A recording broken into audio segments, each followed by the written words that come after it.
Hi, it's Ockert from Oneness, Freedom to be Happy and Healthy, Wealthy and Healed movement. And you are listening to a training series on the Awakened Imagination Challenge. This is day 4 of the challenge. We start today with a really quick review. So why are we doing these tiny little exercises? The reason why we are doing them, we want to go back to the initial young man who walks up to the two girls who giggle and the young man's state changes. We want to explore that we imagine meaning when we look at something. If we look at a desk, we imagine it has meaning, such as a sedentary lifestyle.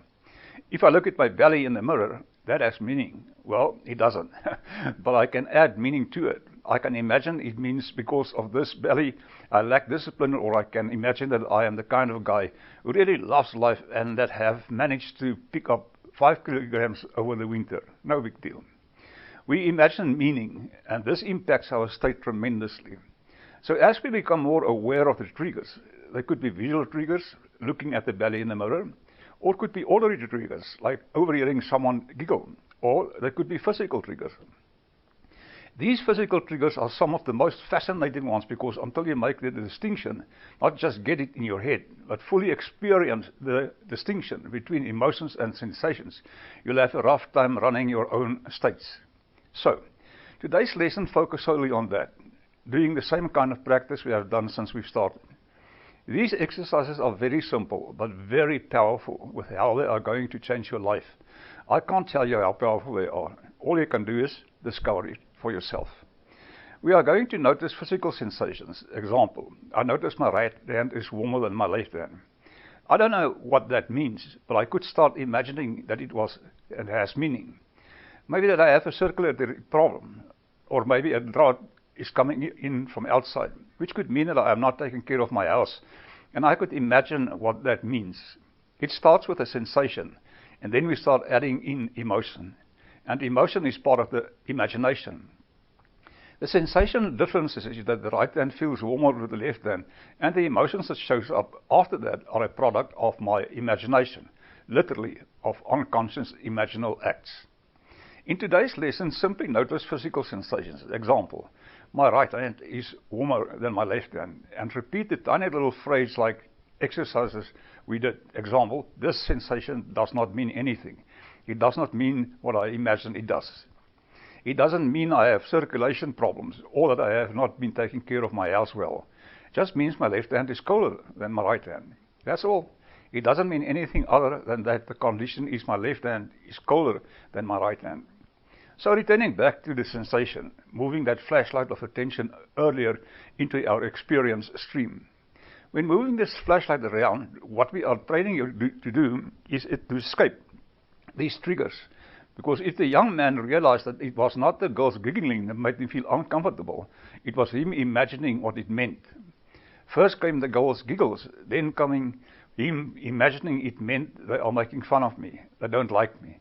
But he misses all of this and instead says, they laughed at me, and the trigger does its job.